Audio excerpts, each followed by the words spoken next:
آمين.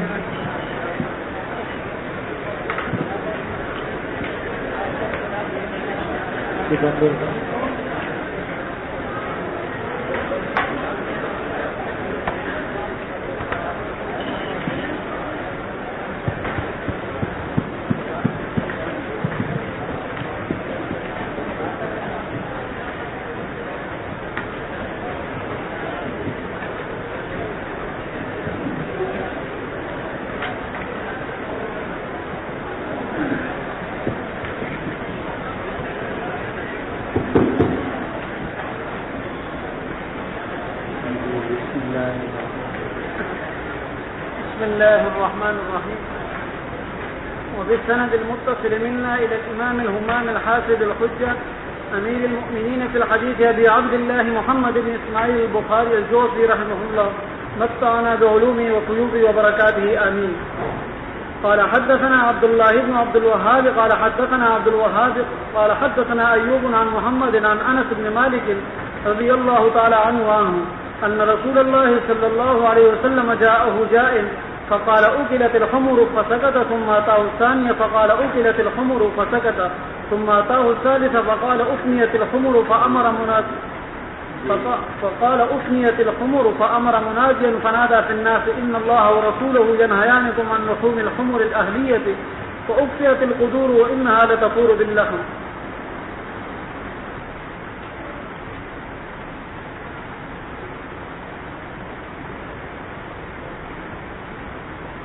مسئلہ معروف ہے کہ جو حمر اہلیہ ہے گدھے کا گوشت کھانا حرام ہے، اور یہی مذہب جمہور علماء اور فقہاء رحمہم اللہ کا.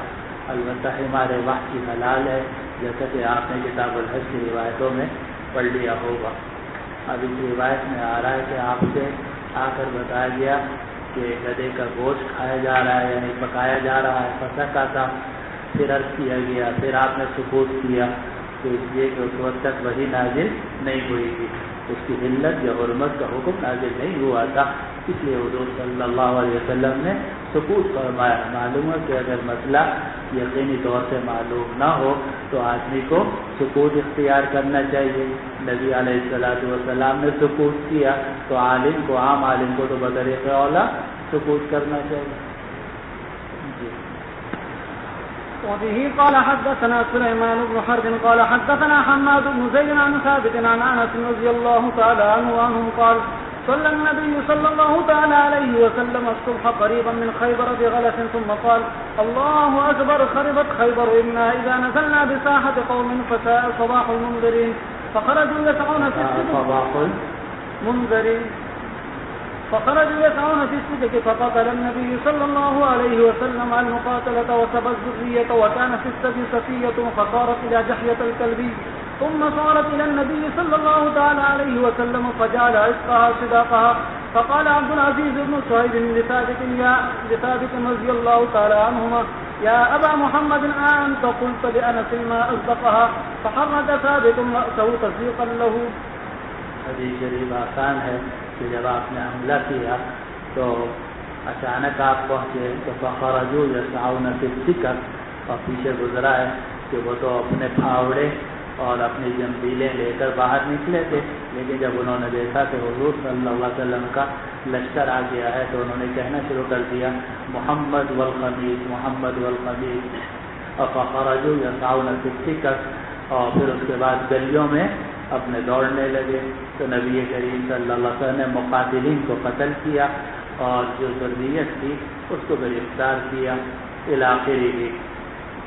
اب اس میں آ رہا ہے کہ تم یہ گرفتار لوگوں میں حضرت صفیہ رضی اللہ عنہا بھی تھیں، تو وہ پہلے گئی دحیہ کلبی کی طرف، جو دحیہ کلبی نے ان کو اپنے لیے منتخب کیا، لیکن بعد میں لوگوں نے آ کر حضور صلی اللہ علیہ وسلم سے عرض کیا کہ یا رسول اللہ آپ نے دحیہ کو اجازت دی کہ جون سی چاہے وہ باندھی اختیار کر لیں، تو انہوں نے سردار کی بیٹی کو اختیار کیا ہے اور یہ مناسب نہیں ہے، تو آپ کے لیے آپ وہ اپنے پاس ان کو رکھیں اور دحیہ کے لیے وہ مناسب نہیں ہے. تو حضور صلی اللہ علیہ وسلم نے حضرت دحیہ سے بات کی اور پھر اس کے بعد حضرت صفیہ رضی اللہ عنہا کو اپنے لیے منتخب کیا. حضرت صفیہ رضی اللہ عنہ کا پہلا نام تھا زینب، اور لیکن چونکہ آپ نے ان کو استعفا کیا تھا، یعنی اپنے لیے منتخب فرمایا تھا، اس لیے ان کا پھر نام پڑ گیا صفیہ۔ اور آپ نے ان کے سامنے دونوں صورتیں رکھی، یہ بھی رکھا کہ اگر تم چاہو تو میں تمہیں آزاد نہ کروں، اور جس طرح اور باندیاں ہیں اس طرح تم بھی باندھی ہو، اور چاہو تو تمہیں آزاد کر دوں، اور آزاد کرنے کے بعد تم سے نکاح کر لوں۔ تو انہوں نے اس کو اپنے لیے بڑا شرف سمجھا، اور انہوں نے حضور صلی اللہ علیہ وسلم سے نکاح پر آماد کی ظاہر کر دی، تو آپ نے ان کو آزاد کر دیا۔ تو اس کو راوی نے تعبیر کیا کہ فجعل عتقها سے صداقہ، کہ آپ نے ان کا کی جو آزادی تھی اس کو مہر متعین کیا۔ اب یہاں علماء کا اختلاف ہو گیا کہ آیا کسی عورت کی آزادی کو بطور مہر کے متعین کیا جا سکتا ہے یا نہیں کیا جا سکتا؟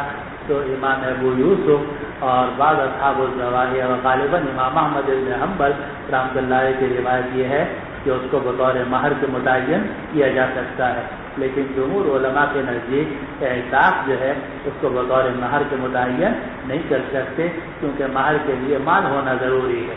ان تبتغوا باموالکم محسنین غیر مسافحین، اس لیے یہاں تعبیر کی جاتی ہے کہ مقصد یہ نہیں ہے کہ آپ نے مہر دیا ہی نہیں تھا، بلکہ مقصد یہ ہے کہ آپ نے ان کے سامنے دونوں صورتیں رکھی اور آزاد کرنے کے بعد ان سے نکاح کو اختیار کیا، تو راوی نے اس کو تعبیر کیا وجعل عتقها صداقہ۔ اور دوسری تعبیر یہ کی گئی کہ یہ خصوصیت تھی جناب رسول اللہ صلی اللہ علیہ وسلم کی، اور یہ خصوصیت جو ہے یہ سورۃ الاحزاب سے بھی ثابت ہے۔ امرأة وهبت نفسها للنبي إن أراد النبي أن يستنكحها خالصة لك من دون المؤمنین، تو خالصة لك من دون المؤمنین میں جو اجازت دی گئی ہے حضرت صفیہ رضی اللہ عنہ اس کے ماتحت داخل ہے، سمجھیں؟ دو۔ اور تیسرا جواب یہ دیا گیا کہ مہر کی دو قسمیں ہیں، ایک مہر معجل اور ایک اصل مہر۔ مہر معجل وہ ہوتا ہے جو منہ دکھائی کے طور پر دیا جاتا ہے، آج بھی آپ جانتے ہیں، آپ کیا بھی نکاح ہوتے ہوں گے اور بہت سارے شادی شدہ بھی لوگ بیٹھے ہوں گے، تو جب شادی ہوتی ہے تو عام طور سے شوہر جو ہے وہ اپنی بیوی کو کیا کہتے ہیں، اس کو منہ دکھائی ہے جی، منہ دکھائی کے طور پر کچھ دیتا ہے، تو اسے کہتے ہیں مہر معجل۔ اور وہ تمام روایات جن کے اندر انگوٹھی کا ذکر آ رہا ہے، لوہے کی انگوٹھی کا ذکر آ رہا ہے الاخری ہی، ان ساری روایات کو احناف نے معمول کیا ہے منہ دکھائی پر۔ تو حضور صلی اللہ علیہ وسلم نے منہ دکھائی پر جو تحفہ دیا تھا صفیہ رضی اللہ عنہا کو، تو وہ کیا تھا؟ آزاد کرنا۔ تو آزاد کرنا تو بڑی نعمت تھی، تو حضور صلی اللہ علیہ وسلم نے ان کو وہ مہر معجل دیا تھا، یعنی منہ دکھائی کے موقع پر تحفہ دیا۔ یہ تیسرا جواب۔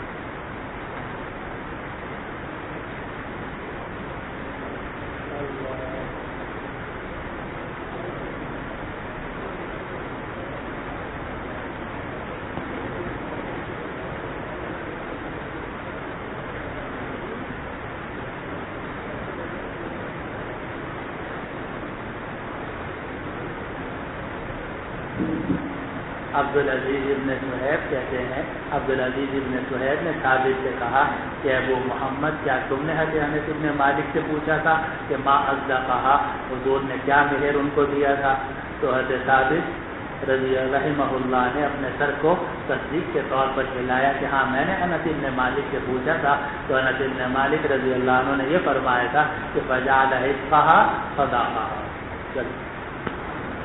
وبه قال حدثنا آدم قال حدثنا شعبة عن عبد العزيز بن صهيب قال سمعت أنس بن مالك رضي الله تعالى عنه يقول سبى النبي صلى الله تعالى عليه وسلم صفية فاعتقها وتزوجها، فقال ثابت لأنس رضي الله تعالى عنه ما أصدقها؟ قال أصدقها نفسها فاعتقها۔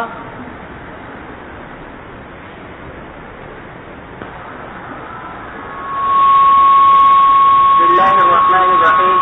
بالسند المتصل منا الى الامام امام الحافظ الحجہ۔ بعض روایات میں آتا ہے کہ یہ کنانہ ابن ابی الفقیہ کے نکاح میں تھی، تو انہوں نے اور نئی شادی ہوئی تھی، تو انہوں نے خواب میں دیکھا کہ یثرب کی طرف سے چاند آیا اور میری گود میں آ کر گرا، تو انہوں نے صبح کو اپنے شوہر سے ذکر کیا کہ یہ خواب مجھے نظر آیا ہے، تو شوہر نے ایک تھپڑ مارا زور سے اور کہا کہ تو یہ چاہتی ہے کہ یثرب کا جو بادشاہ ہے محمد اس سے تیری شادی ہوئی، تو اس نے تعبیر دی۔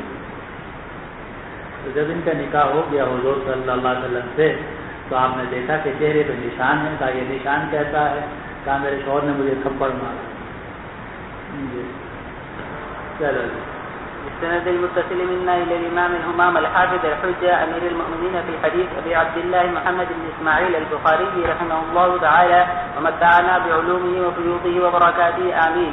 قال حدثنا قتيبة قال حدثنا يعقوب عن أبي حازم عن سهل بن سعد الساعدي رضي الله تعالى عنهم أن رسول الله صلى الله عليه وسلم التقى هو والمشركون فاقتتلوا، فلما مال رسول الله صلى الله عليه وسلم إلى عسكره ومال الآخرون إلى عسكره. وفي أصحاب رسول الله صلى الله عليه وسلم رجل لا يدع لهم شاذة ولا فاذة إلا اتبعها يضربها بسيفه، فقال ما أجزى منا اليوم أحد كما أجزى فلان. فقال رسول الله صلى الله عليه وسلم أما إنه من أهل الناس؟ فقال الرجل من القوم أنا صاحبه. قال فخرج معه كلما وقف معه وإذا أسرع معه. قال فجرح الرجل جرحا شديدا فاستعجل الموت فوضع سيفه بالأرض وذبابه بين ثدييه ثم تحامل على سيفه فقتل نفسه. فخرج الرجل إلى رسول الله صلى الله عليه وسلم فقال أشهد أنك رسول الله. قال وما ذاك؟ قال الرجل الذي ذكرت آنفا أنه من أهل الناس، فأعظم الناس ذلك فقلت أنا لكم به، فخرجت في قلبه ثم جرح جرحا شديدا فاستعجل الموت فوضع نسل سيفه في الأرض وذبابه بين ثدييه ثم تحامل عليه فقتل نفسه. فقال رسول الله صلى الله عليه وسلم عند ذلك إن الرجل لا يعمل عمل الجنة فيما يبدو للناس وهو من أهل النار، وإن الرجل لا يعمل عمل أهل النار فيما يبدو للناس وهو من أهل الجنة. رسول اللہ صلی اللہ علیہ وسلم کے مقابلہ ہوا مشرکین کے ساتھ، تو لڑائی ہوئی۔ جب رسول اللہ صلی اللہ علیہ وسلم اپنے لشکر کی طرف واپس پلٹے اور دوسرے جو لوگ تھے یعنی یہودی وہ اپنے لشکر کی طرف چلے گئے، تو رسول اللہ صلی اللہ علیہ وسلم کے صحابہ میں ایک آدمی تھا جو نہیں چھوڑتا تھا کسی شاذہ کو اور نہ فاذہ کو۔ شاذہ جو اکیلا ہو اور فاذہ جو تنہا ہو، اکیلا تنہا، یعنی جہاں کوئی اکیلا کافر اس کو ملتا تھا وہ اس کو مار دیتا تھا۔ اور یہ شاذہ فاذہ یہ صفت ہے موصوف محذوف نقصاً کی کہ کسی بھی جان کو چھوڑتا نہیں تھا، یعنی بڑا زبردست اس نے قتال کیا اور بہت سارے کافروں کو جہنم رسید کیا۔ تو جہاں کوئی اس کو کافر شاذہ اور فاذہ ملتا تھا تو اس کے پیچھے لگ جاتا تھا، اس کو اپنی تلوار سے مارتا تھا۔ تو لوگوں نے کہا کہ آج ہمارے اندر کسی آدمی نے اتنا کام نہیں کیا جیسا کہ فلاں آدمی نے کام دکھایا ہے، اس نے بہت لوگوں کو مارا ہے۔ تو رسول اللہ صلی اللہ علیہ وسلم نے فرمایا کہ وہ اہل جہنم میں سے ہے۔ قوم کے ایک آدمی نے کہا انا صاحبہ، میں اس کے ساتھ رہوں گا۔ وہ کہتے ہیں اب وہ آدمی کون تھے؟ تو بیان ستور میں لکھا اقسم ابن ابی الجون الخزائی تھے کہ جنہوں نے یہ کہا کہ میں دیکھتا ہوں کہ آخر حضور نے ایسے مجاہد کو جہنمی کیوں فرمایا ہے۔ تو قوم کے ایک آدمی نے کہا کہ میں اس کے ساتھ رہوں گا۔ وہ کہتے ہیں کہ میں اس کے ساتھ نکلا، جب وہ ٹھہرتا تھا میں بھی ٹھہر جاتا تھا، اور جب وہ چلتا تو یہ بھی چلتے تھے اس کے ساتھ۔ اب وہ آدمی بڑا زخمی ہو گیا، اس نے موت کو جلدی سے طلب کیا، اس نے اپنی تلوار زمین پر رکھی اور اس کی دھار اپنے دونوں پستانوں کے درمیان یعنی سینے پہ رکھی، اور پھر اپنی تلوار کے اوپر جھکا، یعنی پورا بوجھ ڈالا۔ تحاملہ حمل بوجھ کو کہتے ہیں، پورا بوجھ ڈالا اپنی تلوار کی دھار پر اور خودکشی کر لی۔ تو وہ آدمی یعنی اقسم ابن ابی الجون جو تھے وہ گئے حضور صلی اللہ علیہ وسلم کی خدمت میں اور عرض کیا کہ میں گواہی دیتا ہوں کہ آپ اللہ کے رسول ہیں۔ کہا کہ وہ کیسے؟ تو انہوں نے عرض کیا کہ وہ آدمی جس کے بارے میں ابھی آپ نے ذکر کیا تھا کہ وہ اہل جہنم میں سے ہے، اور لوگوں کو بڑا تعجب ہوا تھا کہ میں نے یہ کہا کہ میں تمہارے لیے اس کی خبر لاتا ہوں، تو میں اس کی تلاش میں نکلا۔ تو پھر وہ بڑا زخمی ہو گیا، اس نے موت کو جلدی طلب کیا، تو اپنی تلوار کا دستہ زمین میں رکھا اور اس کی دھار کو اپنے دونوں پستانوں کے درمیان رکھا۔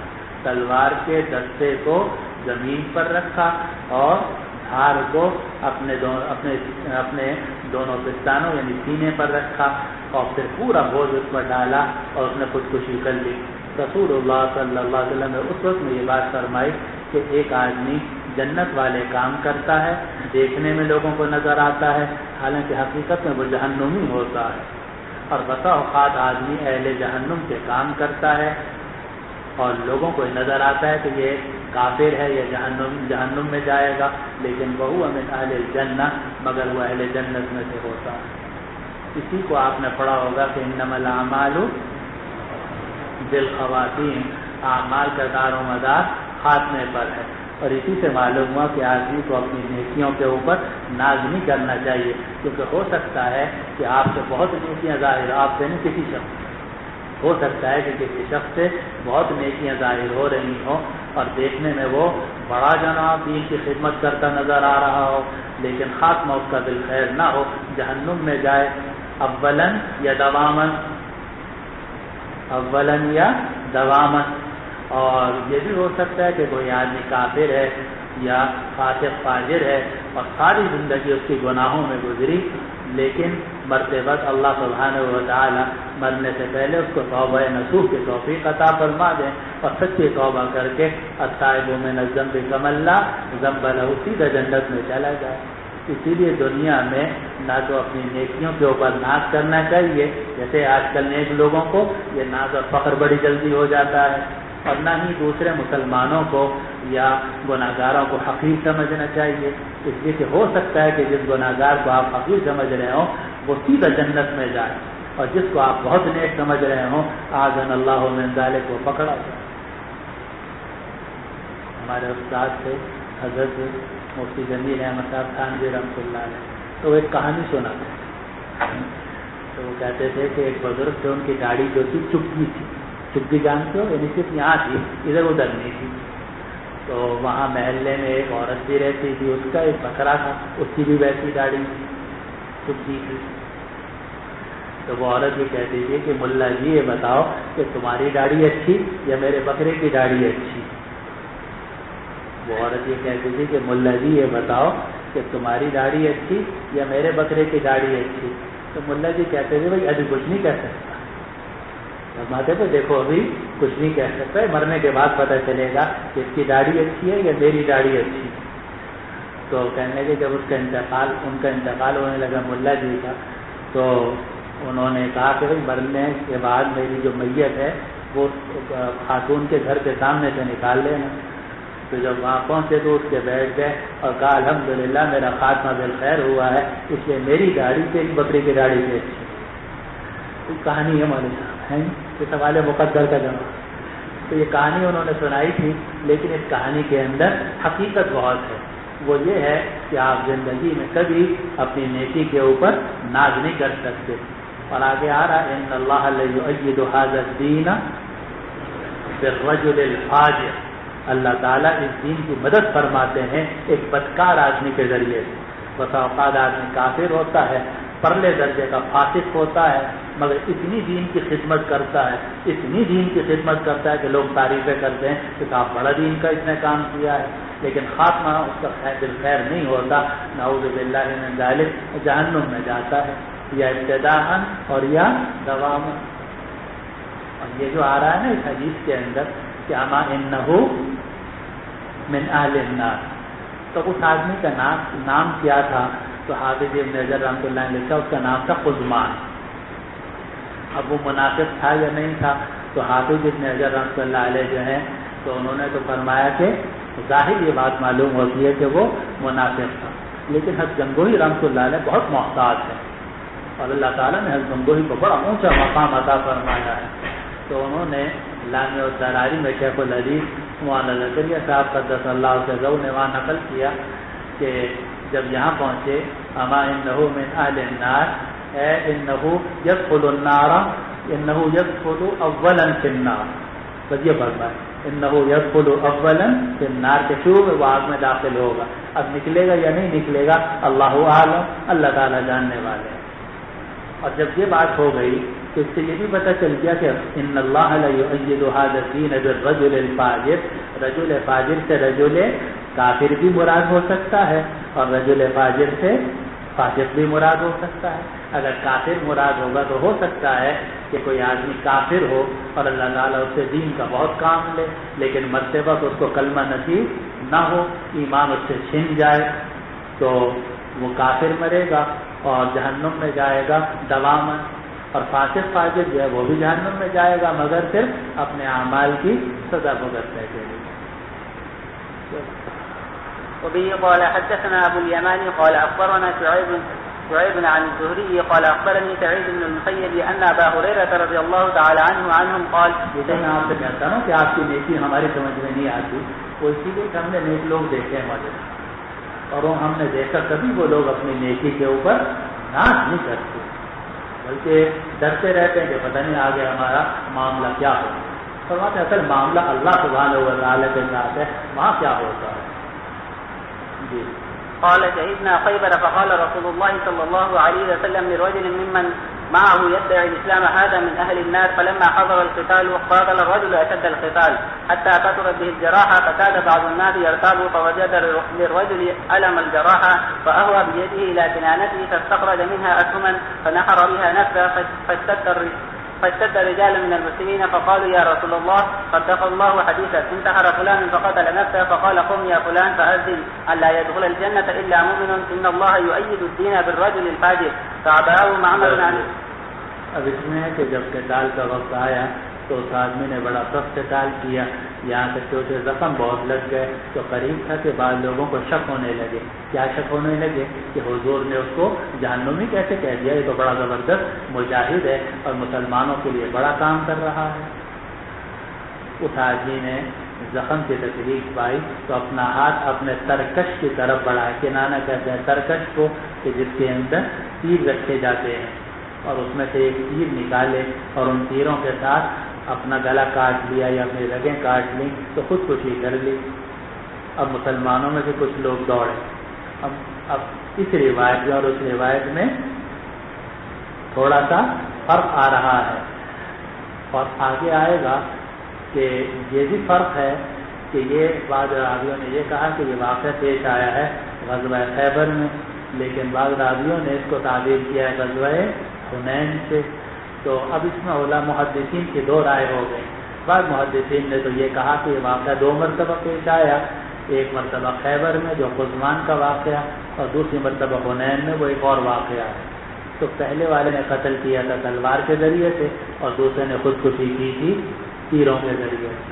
لیکن زیادہ رجحان محققین کا یہ ہے کہ نہیں، دو واقعے نہیں ہیں، واقعہ ایک ہی ہے، اور یہ خیبر ہی کا واقعہ ہے، اور جس میں حنین کا ذکر آ رہا ہے اس میں راویوں کو تسامح ہوا ہے ایک، اور یہ جو آ رہا ہے کہ اس نے اپنے تلوار پر پہلے اپنا بوجھ ڈالا، اور دوسری میں آ رہا ہے کہ اس نے تیر سے خودکشی کی. تو یہ دونوں کو جمع ہونا ممکن ہے کہ پہلے اس نے تلوار سے خودکشی کرنے کی کوشش کی لیکن پوری جان نہ نکلی. جب نہ نکلی تو اس نے تیر بھی نکالا اور تیر سے بھی اپنے آپ کو قتل کیا.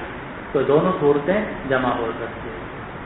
اور یہ بھی معلوم ہوا کہ خودکشی کرنا حرام ہے اور گناہ کبیرہ ہے. پتہ نہیں تم نے جلد ثانی میں پڑھ لیا نہیں کہ اگر کوئی آدمی جس طریقے سے خودکشی کرے گا قیامت کے دن وہی اس کو عذاب ہوگا. اگر اس نے زہر چاٹا ہوگا تو یتحسہ فی نار جہنم خالدا فیہا مخلدا ابدا، خالدا فیہا مخلدا ابدا.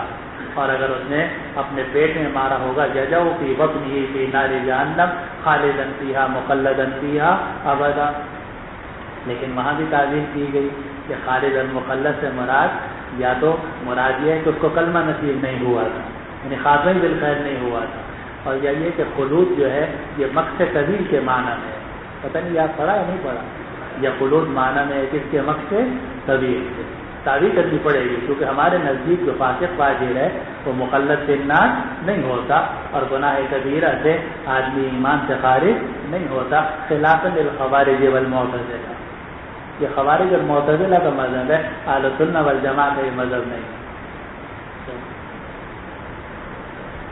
اور اسی لیے خودکشی جو ہے وہ حرام، اور اسی لیے خودکش حملے کے بارے میں علماء کی آراء مختلف ہیں. بہت سارے علماء نے تو اس کی اجازت دی ہے، خاص طور پر عرب علماء نے، لیکن ہمیں اب تک تردد ہے کہ خودکشی جو ہے وہ بڑا خطرناک گناہ ہے، اور اس میں بڑے سخت الفاظ ہیں، خالدن فیہا مخلدن ابدن ابدا وغیرہ وغیرہ، اور رجل فاجر وغیرہ، ایسا حدیثیں آپ کے سامنے ہیں۔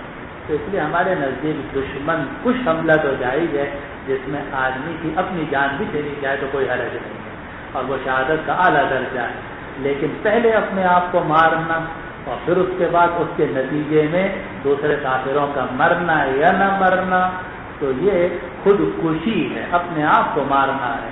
تو اس کے اندر ہمیں اب تک تردد چلا آ رہا ہے، اطمینان چل تابعه معمر عن الزهري وقال شبيب ایک ہے دشمن کش حملہ، ایک ہے خود کش حملہ۔ آپ تلوار لے کر دشمن کے علاقے میں گھس گئے اور قتل کرنا شروع کیا۔ اب ظاہر ہے کہ جب آپ 100 آدمیوں کے درمیان جا کر تلوار لے کر جائیں گے یا گرنیڈ لے کر جائیں گے تو واپس آنا تو ممکن نہیں ہوگا، لیکن یہ خود کش حملہ نہیں ہے، بلکہ یہ دشمن کش حملہ ہے۔ اس کے جواز میں اور اس کے افضل ہونے میں کوئی کلام نہیں ہے، چاہے آدمی کی موت کا تقریباً 99% یقین ہے، لیکن دوسری صورت یہ ہے کہ اپنے آپ کو مارا ہے جی، اپنے آپ کو مارا، پھر اس کے نتیجے میں دائیں بائیں بھی کوئی مر گیا ہے جی۔ یہ دوسرا مسئلہ ہے کہ اس میں دشمن پر حملہ نہیں کیا گیا بلکہ اپنے آپ کو پھاڑا گیا ہے، اس میں فرق ہو گیا۔ وقال شبيب عن يونس عن ابن شهاب أخبرني ابن المسيب وعبد الرحمن بن عبد الله بن كعب أن أبا هريرة رضي الله تعالى عنه قال شهدنا مع النبي صلى الله عليه وسلم خيبر. وقال ابن المبارك عن يونس عن الزهري عن سعيد رضي الله تعالى عنه عن النبي صلى الله عليه وسلم. تابعه صالح عن الزهري. وقال الزبيدي أخبرني الزهري أن عبد الرحمن بن كعب أخبره أن عبيد الله بن كعب قال أخبرني من شهد مع النبي صلى الله عليه وسلم خيبر. قال الزهري وأخبرني عبد الله وسعيد عن النبي صلى الله عليه وسلم. وبه قال حدثنا موسى بن إسماعيل قال حدثنا حنین کا بھی ذکر آ رہا ہے اور اس میں خیبر کا بھی ذکر آ رہا ہے۔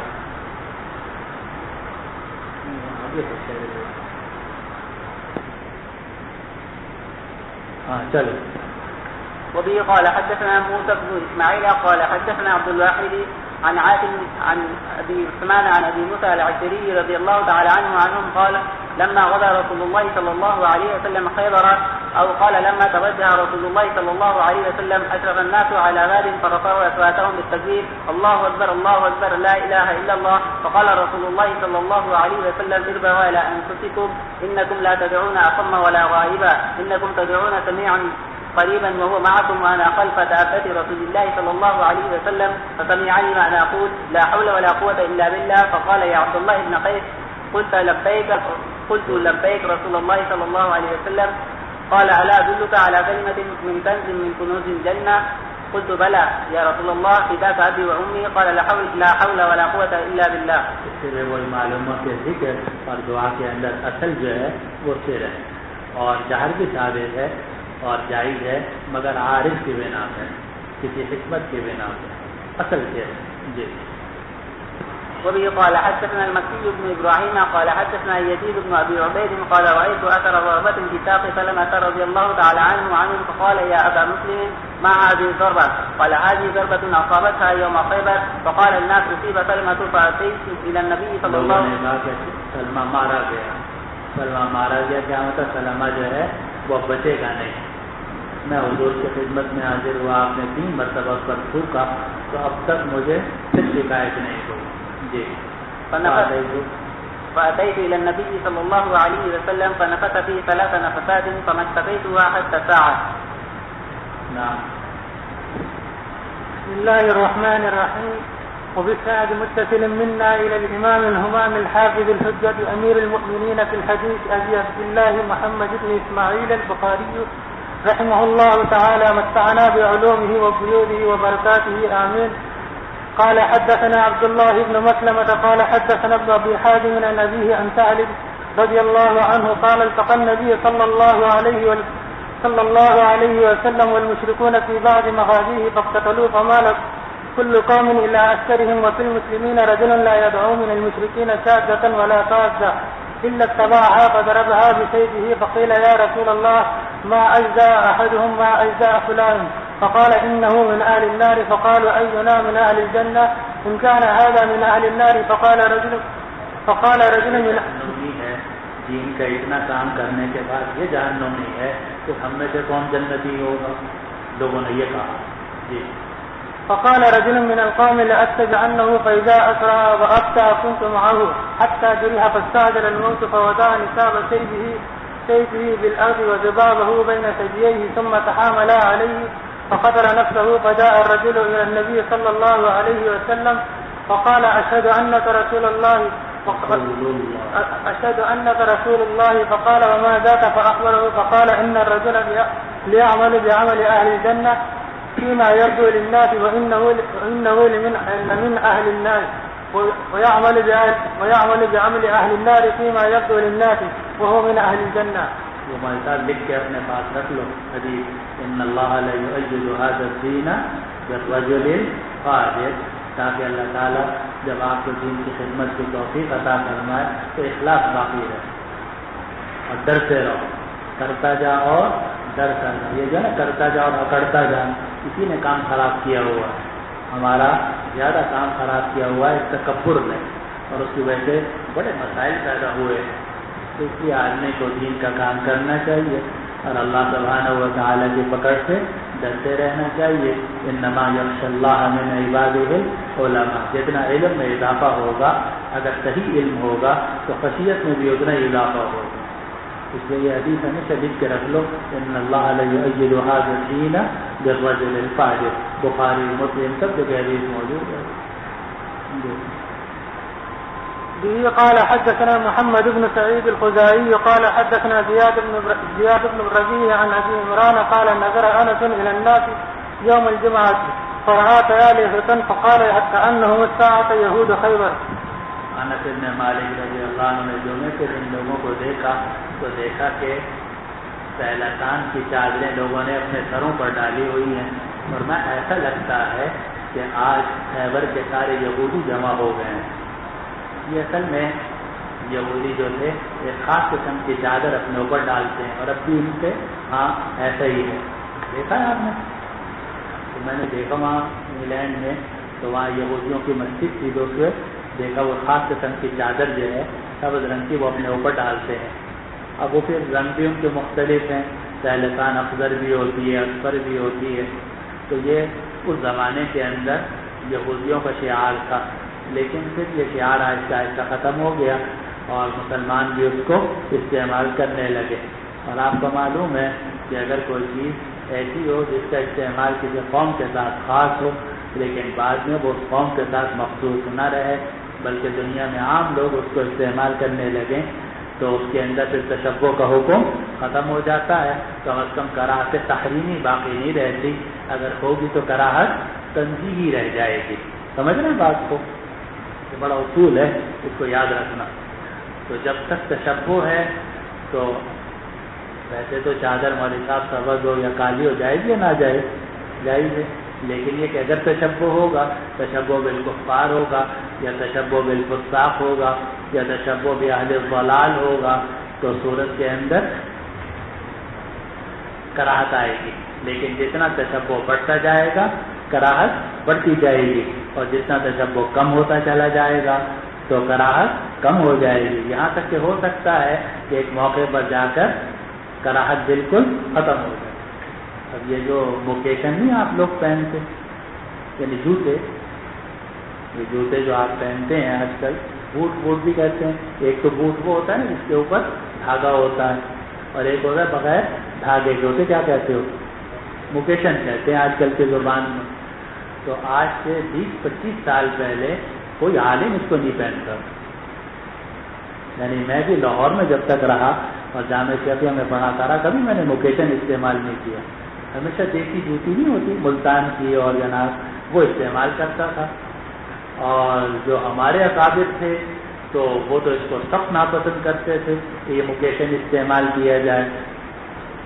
کیونکہ اس کے اندر تشبہ تھا، لیکن پھر آہستہ آہستہ اس کا رواج اتنا عام ہوا کہ تشبہ جو ہے وہ تقریباً ختم ہو گیا، تقریباً کیا تو بالکل ہی ختم ہو گیا، چنانچہ اب سارے علماء بھی اس کو استعمال کرنے لگے ہیں۔ تو جیسا تشبہ بڑھتا چلا جاتا ہے کراہت بڑھتی چلی جاتی ہے، اور جب تشبہ کم ہوتا چلا جاتا ہے تو کراہت کم ہوتی چلی جاتی ہے، یہاں تک کہ ایک موقع پر آ کر کراہت ختم ہی ہو جاتی ہے۔ جب آپ یہ بات سمجھ گئے، اب سمجھو کہ انس بن مالک رضی اللہ عنہ نے جمعے کے دن دیکھا تو لوگوں نے دیکھا کہ تیلسان لوگوں نے بہت ڈالے ہوئے ہیں اپنے سروں پر، ورنہ ایسا لگتا ہے کہ آج کے وقت میں خیبر کے یہودی آ گئے ہیں، وہ ان کو وہ زمانہ یاد آ گیا کہ کسی زمانے میں یہ خیبر کے یہودیوں کی علامت تھی، تو اس وقت میں وہ استعمال کرتے تھے، لیکن اب کیونکہ شعار عام ہو گیا، شعار نہ رہا اور عام لوگ اس کو استعمال کرنے لگے تو کراہت باقی نہ رہی، وہ تحریم باقی نہ رہی، لیکن ان کو پھر بھی محسوس ہوا، معلوم ہے کہ کراہت تنزیہی اس وقت میں بھی باقی تھی۔ آپ پہن لیے بیٹھے ہو مولوی صاحب، آپ نہیں پہن لیے بیٹھے، سب لکھ رہے ہو ماشاءاللہ، تو ہمارے اکابر جو تھے یہ پین استعمال نہیں کرتے تھے۔ حضرت تھانوی رحمۃ اللہ علیہ نے 1000 سے زیادہ کتابیں لکھی، لیکن یہ پین استعمال نہیں کیا، کیونکہ فرماتے تھے کہ یہ جو پین ہے اس کے اندر الکوہل ہوتا ہے، اور یہ جتنے بال پوائنٹ پین ہیں جن کو آپ لکھتے اس میں بھی الکوہل ہوتا ہے، جبھی تو نہیں جمتا، اگر الکوہل نہ ہو تو یہ تو فوراً جم جائے۔ تو یہ بال پوائنٹ پین سے جس کو آج آپ بے دھڑک استعمال کر رہے ہو، اور یہ پین جس میں آپ سیاہی بھر بھر کے اپنا روزانہ استعمال کرتے ہو، تو یہ ہمارے حضرت تھانوی رحمۃ اللہ علیہ نے کبھی استعمال نہیں کی۔ ہمارے استاد حضرت مفتی جمیل احمد صاحب تھانوی رحمۃ اللہ علیہ 1990 میں ان کا انتقال ہوا، ساری عمر انہوں نے یہ پین استعمال نہیں کیا۔ تو وہ پڑیا ڈالتے تھے، پڑیا کھولی، دیکھی نہیں ہوگی بچپن میں تو دیکھی ہوگی، پڑیا کھولی اور وہ کپڑا ہوتا تھا اس میں پانی ڈالا اور اس میں ڈالا، اور وہ کلک کا قلم ہوتا تھا لوہے کا، اس سے لکھتے تھے، ساری عمر جو فتوے لکھتے تھے وہ فرماتے تھے اس میں الکوہل ہے، اور ٹھیک ہے ہم فتویٰ تو نہیں دیتے اس کے ناجائز ہونے کا، لیکن بہرحال ہمیں پسند نہیں، اور فرماتے تھے کہ تھانوی رحمۃ اللہ علیہ نے کبھی اس کو استعمال نہیں کیا۔ تو اس کے اندر الکوہل کا بھی مسئلہ تھا اور ساتھ ساتھ تشبہ بھی تھا، لیکن اب وہ اتنا عام ہوا کہ آج ہر مولانا صاحب جو ہیں انہوں نے یہاں پین لگا رکھا ہے۔ اب وہ کیا ہے کہ تشبہ جو ہے جب ختم ہوا تو وہ کراہت جو ہے وہ بھی ختم ہوا۔ جی سوال ہے استاد جی، نصیر کی روشنی میں آج کل جو پینٹ شرٹ اور کالر والے کپڑے ہیں کیا وہ بھی بالکل بلا کرائے جائز ہیں؟ میں پیارے استاد جی زیارت سے بناؤ نا، آپ نے کہا سب سے اوپر استاد جی عرضی کرنی کہ آج کل جو پینٹ شرٹ ہوتی ہے وہ تشبہ میں داخل ہے کہ نہیں داخل، اور اسی طرح کالر جو والے کپڑے جو ہیں یہ بھی جائز ہے کہ ناجائز ہے؟ نہ تو میں ایک دم جائز کہہ سکتا ہوں، نہ میں ایک دم ناجائز کہہ سکتا ہوں۔ اس میں یہی بات ہے کہ اگر تشبہ ہے تو اگر تشبہ زیادہ ہے تو کراہت تحریمی، اور اگر تشبہ کم ہے تو کراہت تنزیہی، اور اگر تشبہ بالکل نہیں ہے تو کراہت بالکل نہیں۔ اب یہ تم خود فیصلہ کر لو کہ اس کے اندر کافروں یا فاسقوں کے ساتھ مشابہت ہے یا نہیں۔ تو پینٹ اور شرٹ وغیرہ میں تو اب تک مشابہت ہے، یہ علیحدہ بات ہے کہ یہ پینٹ اور شرٹ جو ہے یہ انگریزوں کا شعار نہ رہا، بلکہ ہندو بھی اس کو استعمال کرتے ہیں، سکھ بھی استعمال کرتے ہیں، بدھ بھی استعمال کرتے ہیں، اور دنیا کی ساری قومیں اس کو استعمال کرنے لگی ہیں۔ تو لیکن اس کے باوجود اس میں چنانچہ یہ لباس جو ہے اگرچہ کافروں کے ساتھ مخصوص نہیں ہے، لیکن یہ صلحاء کا لباس نہیں ہے۔ جب صلحاء کا لباس نہیں ہے تو کراہت باقی ہے، کراہت باقی ہے۔ البتہ حرام کہنا مشکل ہے، اس لیے اگر کوئی آدمی فوج میں ہو اور داڑھی والا ہو جی اور اہل سنت والجماعہ اور صلحاء سے تعلق رکھتا ہو تو اس کو یہ مشورہ دیا جاتا ہے کہ بھائی ڈیوٹی کے وقت میں مجبوری ہے پہن لو، لیکن آتے ہی فوراً اتار دیا کرو، اپنا لباس استعمال کیا کرو، کیونکہ کراہت تو ہے لیکن حرمت نہیں ہے۔ کراہت اور چیز ہے، حرمت اور چیز ہے۔ سمجھ گئے جناب؟ وبه قال حدثنا عبد الله بن مسلمة قال حدثنا حاتم عن يزيد بن أبي عبيد عن سلمة رضي الله عنها قال كان علي رضي الله عنه تخلف عن النبي صلى الله عليه وسلم في خيبر وكان رميدا فقال أنا ان کی آنکھوں میں تکلیف تھی، اس کا معنی آنکھیں دکھی ہوئی تھی. فقال أنا أتخلف عن النبي صلى الله عليه وسلم فلحق به فلما بسم الليلة التي فتحت قال لأؤتين الراية غدا أو قال ليأخذن الراية غدا رجل يحبه الله ورسوله يفتح عليه فنحن نرجوها فقيل هذا علي فآتاه ففتح عليه. وبه قال حدثنا قتيبة بن سعيد قال حدثنا يعقوب بن عبد الرحمن عن أبي حازم قال أخبرني سعد بن سعد أن رسول الله صلى الله عليه وسلم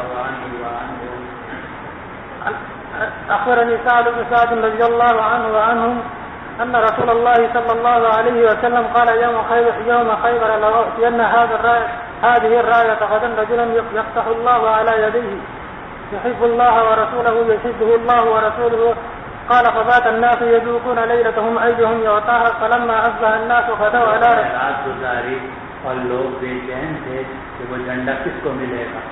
فبات الناس بات یزید رات گزارنا، لوگوں نے رات گزاری، یذوقون لیلتهم اور اس رات میں وہ مضطرب اور بے چین تھے. داخل یذوق کے معنی ہوتے بے چین ہونا، بے چین تھے. ایہم یعطاها کہ کس کو وہ جھنڈا دیا جائے گا، کیونکہ حضور صلی اللہ علیہ وسلم نے بڑی زبردست فضیلت ارشاد فرمائی تھی کہ جس کو جھنڈا ملے گا وہ شخص ہوگا کہ وہ اللہ رسول سے محبت کرتا ہوگا اور اللہ رسول اس سے محبت کرتے ہوں گے. اتنی زبردست فضیلت. فلما أصبح الناس غدوا على رسول الله صلى الله عليه وسلم كلهم يرجون أن يعطاها فقال أين علي بن أبي طالب فقالوا هو يا رسول الله يشتكي عينيه قال فأرسلوا إليه فأتي به فبصق رسول الله صلى الله عليه وسلم في عينيه ودعا له فبرأ حتى كأن لم يكن به وجه فأعطاه الراية فقال علي رضي الله عنه يا رسول الله قاتلهم حتى يكون مثلنا فقال انقذ على رجلك حتى تنزل بساحتهم ثم دعوهم إلى الإسلام وأخبرهم بما يجب عليهم من حق الله فيه فوالله لأن يهدي الله بك رجلا واحدا خيرا لك أن يكون لك حمر النعم. آخری 3 صدروں کا ترجمہ لے لو تو آپ وہ دعا بھی کی اور آنکھوں میں تھوکا بھی تو حضرت علی رضی اللہ عنہ ٹھیک ہو گئے اور ایسا لگتا تھا کہ گویا ڈر تھا ہی نہیں. آپ نے ان کو جھنڈا دیا تو علی نے عرض کیا کہ یا رسول اللہ میں ان کافروں سے یعنی یہودیوں سے قتال کروں گا یہاں تک کہ اگر کوئی اور ہوتا تو یہ کہتا کہ میں ان سے لڑوں گا یہاں تک کہ ان کو نیست و نابود کر دوں گا. لیکن علی رضی اللہ عنہ صحابی تھے اور السابقون الاولون میں سے ہیں اور جناب حضور کے قریب ترین ساتھی ہیں، علماء اربعہ میں سے خلیفہ راشد ہیں. تو کیا کہتے ہیں کہ میں ان سے قتال کروں گا یہاں تک کہ وہ ہم جیسے ہو جائیں، ہمارے بھائی بن جائیں، یعنی وہ بھی مسلمان ہو جائیں. معلوم ہے کہ قتال کا مقصد جو ہے وہ اصل میں اعلاء کلمت اللہ ہے کہ اللہ کا کلمہ بلند ہو اور یہ لوگ کفر چھوڑ کر اسلام کی طرف آ جائیں. میں ان سے قتال کروں گا یہاں تک کہ وہ ہمارے جیسے ہو جائیں. تو آپ نے فرمایا اطمینان سے چلو، انفذ علی رسلک، تم چلو علی رسلک اطمینان سے. یہ عربوں کا خاص جملہ ہے. علی رسلک جب بولتے ہیں مراد یہ کہ دیکھو گھبراہٹ نہ کرنا، جلدی نہ کرنا، بلکہ اطمینان سے چلو. کیونکہ جنگیں جو ہیں وہ خالی جوش سے نہیں لڑی جاتی بلکہ جوش کے ساتھ ساتھ تھوڑا سا بلکہ اچھا خاصے ہوش کی ضرورت ہوتی ہے.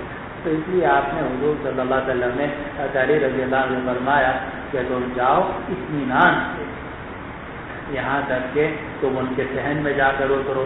صحن سے مراد یہ ہے کہ ان کے قلعے کے باہر، پھر ان کو اسلام کی طرف دعوت دو اور ان کو بتلاؤ کہ ان کے اوپر اللہ کا کیا حق واجب ہے. اللہ کی قسم اللہ تعالیٰ تمہارے ذریعے سے ایک آدمی کو ہدایت دے دے کہ تمہارے لیے سرخ مویشیوں سے بہتر. معلوم ہوا کہ جہاد کا مقصد کوئی تقریب و بلاد اللہ یا قتل و عباد اللہ نہیں ہے، بلکہ جہاد کا جو اصل مقصد ہے وہ ہے اعلاء کلمت اللہ. چل وبه قال حدثنا عبد الغفار بن داود بھولنے آپ لوگ دعا کر دو، میرا ساتھ نہ بھولا کریں تاکہ سبق تو پورا کرا دیا کریں.